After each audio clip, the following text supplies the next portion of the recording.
Hello everybody and welcome to this, my video for Monday the 19th of November 2018. I'm Doc Eon and I'm here to ramble about miniatures.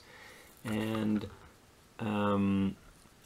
this one is a little dark, but it's painted very dark on purpose so you can see the OSL.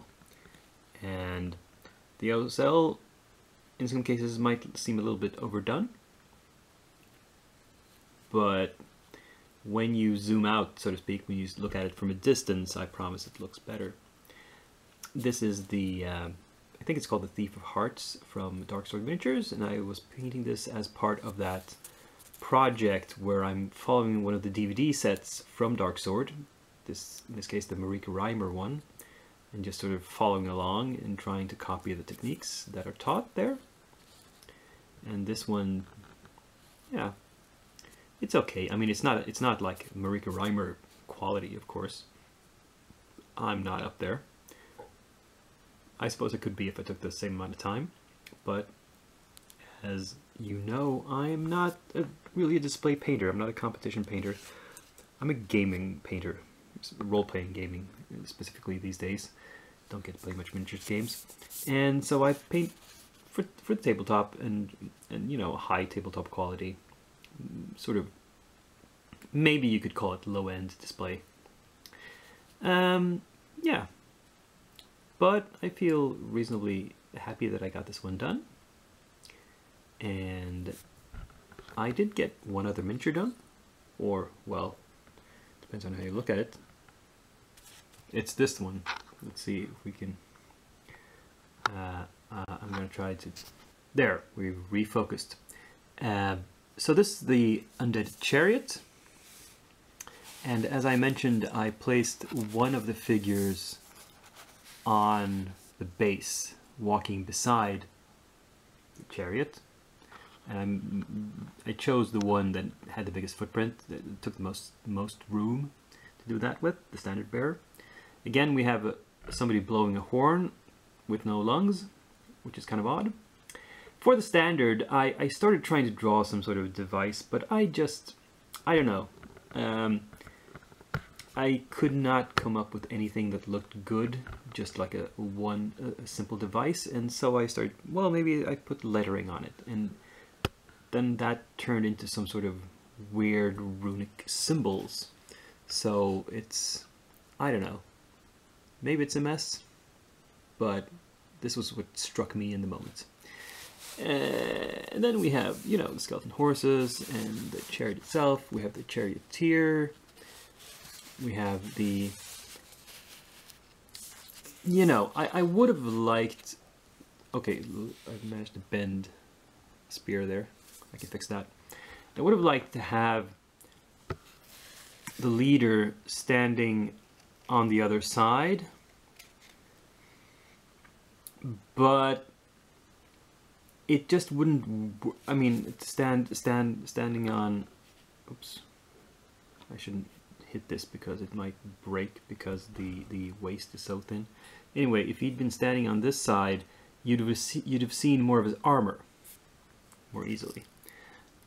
But in the dynamics of where he's looking and where he's pointing, that just wouldn't make any sense. It would seem like he was pointing off to looking and pointing off to one side completely, and like the charioteer was not following his instructions at all.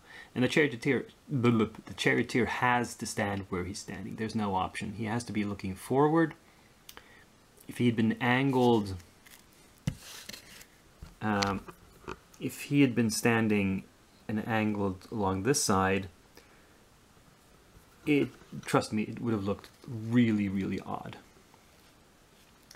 So I made the best of it that I could, and there's a certain logic in that the helmet bearer is standing in front of the leader there. Just, sir, do you want to have this now?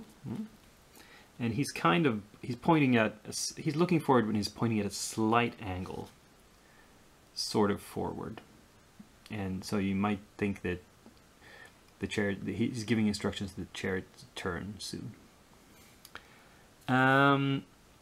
Now, I decided to paint the wooden parts of the chariot this light green color. Might have gone even lighter, might have pushed it even more towards white in hindsight.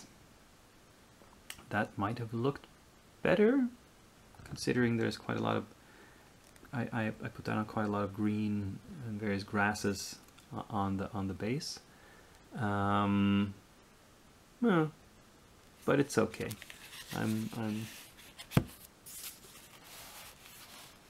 It looks fairly good, I think.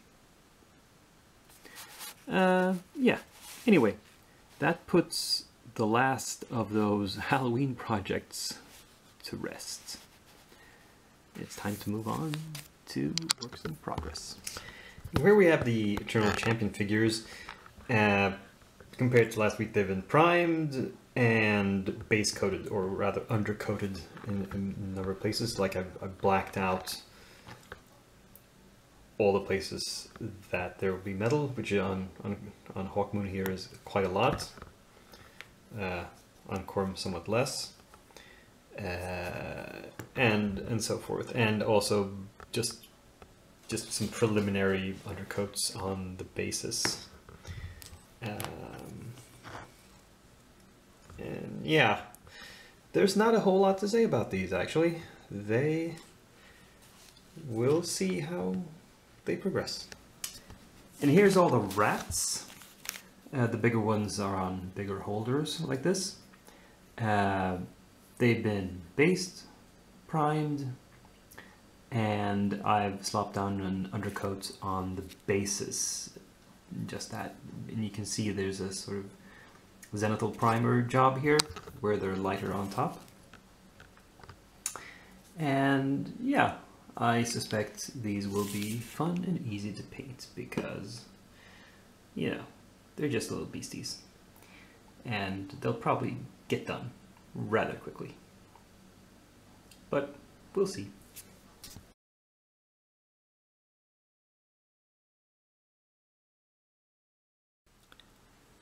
And new arrivals. Not so much this week, but there was a Kickstarter, or at least part of a Kickstarter that showed up. This is from a Kickstarter by Westphalia Games called, oh, I forget what it's called.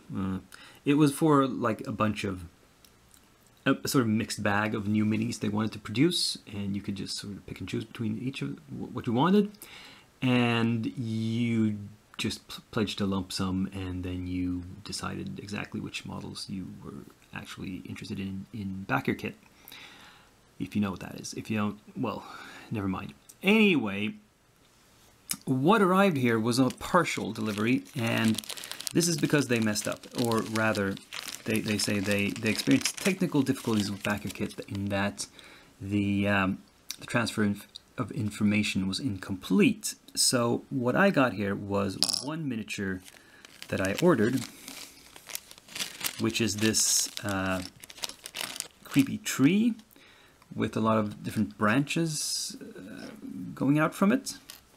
Let's see, 1, 2, 3, 4 branches, and I think this stuff here is just sprue. This I can just throw away. And also this kind of cool female wizard figure that I did not order at all. But, you know, I don't mind it. It's kind of cute with this little familiar on her shoulder. A cat, I think it's supposed to be.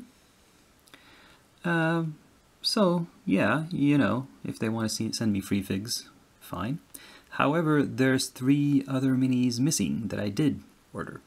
And now I contacted them about this, and they are going to make it right. They're going to send me those figs, of course. But they'll turn up later.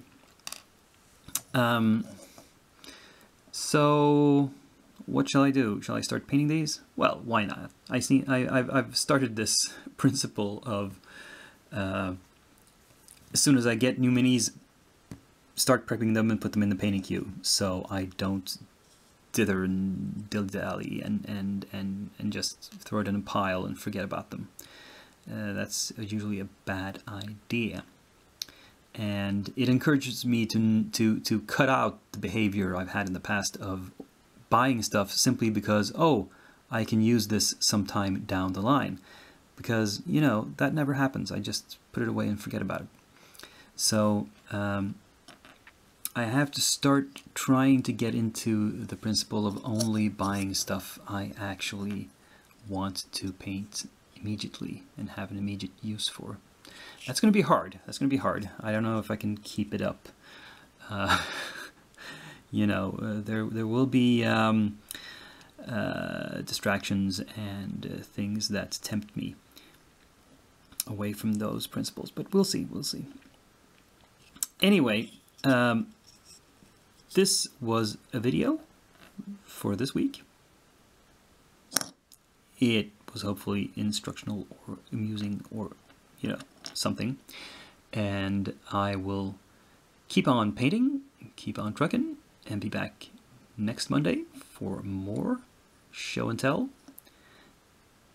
I hope that you click like on this video, comment on it, subscribe if you haven't done so before, and join me again in a week. Till then, this is Dakian, signing off.